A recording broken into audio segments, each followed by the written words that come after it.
All right, guys, I just thought I'd bring you this grossest thing I've seen on the internet, pretty much. Dr. YouTube. Subscribe and like, guys.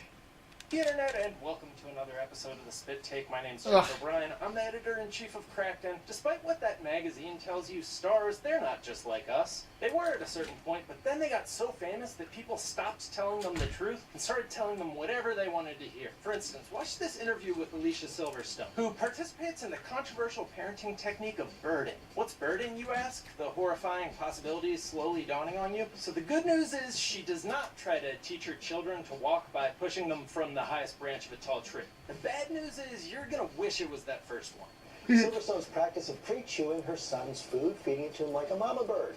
That's right, she chews up the food for her child and spits it directly into his mouth, which has been commended as a good way to pass on healthy enzymes by Silverstone, while actual nutritionists have called it gross. This interview is actually a great study in how celebrities go from normal to banana sandwich seemingly overnight. As Silverstone explains the horrifying story of how it started, her son coming at her mouth with his mouth open, watch what the interviewer does. And basically how it started was simply that Bear, when he was about 5 months old, I'd be eating and he'd come at me with his little mouth open and be on my mouth trying to get the food out of my mouth. And then after a while I started to think about how, wow, so many parents... They're so out of touch with reality. And here my kid is basically trying to attack my mouth. Rather than making this face, face like...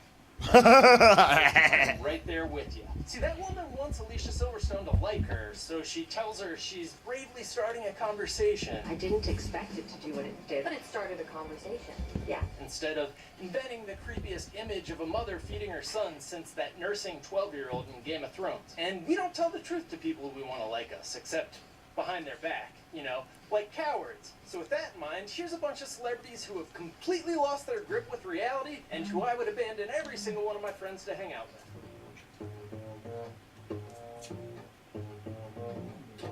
Jerry Seinfeld is furious about how PC America has become in the time since he was funny, which is weird because his best jokes have always been about airplane peanuts and chopsticks. On the Seth Meyers show last year, he explained the joke that has him so riled up. I do this joke about the way people need to justify their cell phone. I need to have it with me because people are so important. I said, well, they don't seem very important the way you scroll through them like a gay French king.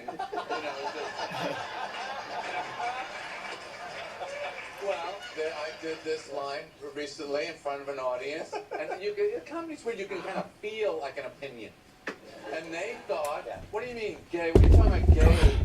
What are you saying gay? What are you doing? What do you mean, No, see, I think they're legitimately confused. See, it's a safe joke about the way people scroll through email, like kings picking a court jester to have beat up for their amusement. Bit of a false premise, since this isn't how people actually scroll through email, but you gave us 7 great seasons of comedy, so I'll pretend that's how they do it. But the French king in question needs to be dismissive and bored, neither traits associated with gay people. It would have been equally confusing if you'd said they scroll through their emails like a tall French king. In an episode of Comedians in Cars Getting Coffee, Seinfeld says, "Isn't it just a matter of time before transgender is just an airline? You get on one sex, you get off the other." Not a great Seinfeld. Anyway, clearly that sentence is supposed to be a joke because they use it to punctuate the scene.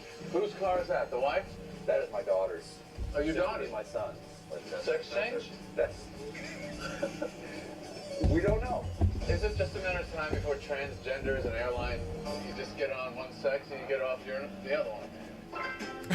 And if you told that to a crowd of people, you wouldn't get a laugh because, again, there's no joke there. There isn't even a smart observation. It's just gibberish. There's a creepy PC thing out there that There is. really bothers me. It's not that people are being too PC. Yes, they are, it's that you your edgy stupid. material is too No, it's incoherent. just that There's people- also this thing his daughter said to him that he calls creepy. I don't play colleges, but I hear a lot of people tell me don't go near colleges. They're so PC. Here, I'll give you an example.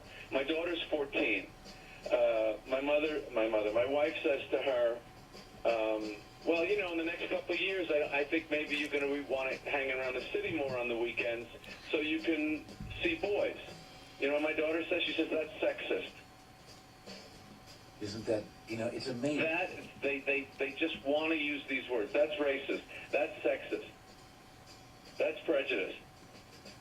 They don't even True. know what they're talking about. Look, It's true. teenage kids say stupid shit.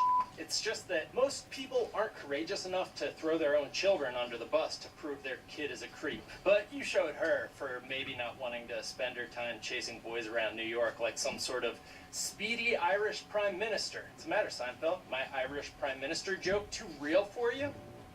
That's pretty good. 300,000 people gathered in Philadelphia to see the Pope in person earlier this year, and someone was like, you know who should MC that event? Mark Wahlberg. From Boston, who's super awesome at pretending to be a dumb guy in movies and claiming he could have stopped the 9/11 hijackings in real life. That guy. That right there was truly the voice of an angel.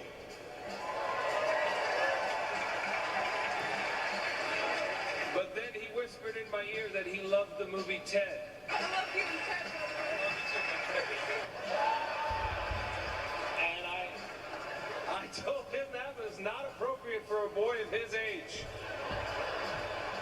Holy Father, please forgive me. I've always hoped that the good Lord has a sense of humor when it comes and pertains to many of the movies that I've made.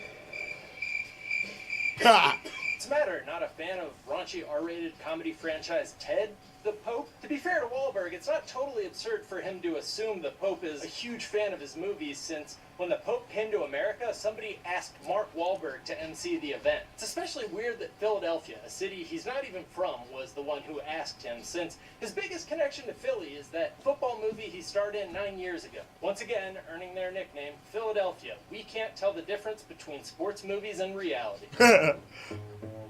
Look, I don't expect athletes to be super bright. Blake Griffin is probably the funniest player in the NBA, and he ended a Rolling Stone interview he was totally nailing with this exchange. Griffin: I believe in creationism for sure.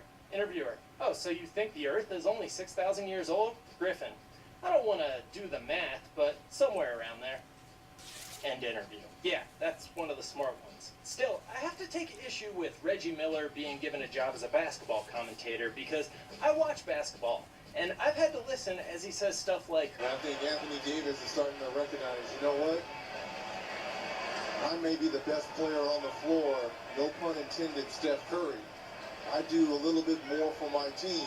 He doesn't follow that up with a pun. He's not at that time running across the court serving someone named Stephanie a bowl of curry or something. Reggie Miller just doesn't know what puns are. And that's not an isolated incident. Here he is during Derek Fisher's first game back to Utah after begging out of his contract with them to be closer to his daughter's cancer doctors in New York. These fans, to me it shows somewhat of ignorance, because this is a guy that's trying to do the best for his family. After Utah granted his release, Fisher signed with LA, which you might recognize as not closer to New York. People from Utah were pissed, since they don't like to admit what a boring place Utah is to live, and booed him in his first game back. Now here's Miller trying to make sense of the fairly straightforward story I just told you. Let's take away that he gave up $8 million. If you ask anyone in here, would they go to the lengths to do whatever it took for the best care for your daughter? Everyone in here would jump on that bandwagon, But- and that's why I think it's a little bit ignorant for these fans. Yeah, for being one of the best talkers in NBA history, Reggie Miller is really idiot talk. On the echo chamber of racism and insanity that is The View, Kelly Osbourne was trying to make a point about Donald Trump's stance on immigration. Let's see how she did. Shut up. Kick They're also every stupid. Latino out of this country, then who is going to be cleaning your toilet, Donald Trump? Oh, that's no. In the sense that, No. you know what I mean? Like, She's a racist. There's more jobs to be. In LA, they always... Come on. You know what she means. Mexican people don't exist when they're not cleaning our toilets. You guys, don't twist her See words. how Hollywood is out of touch, guys. I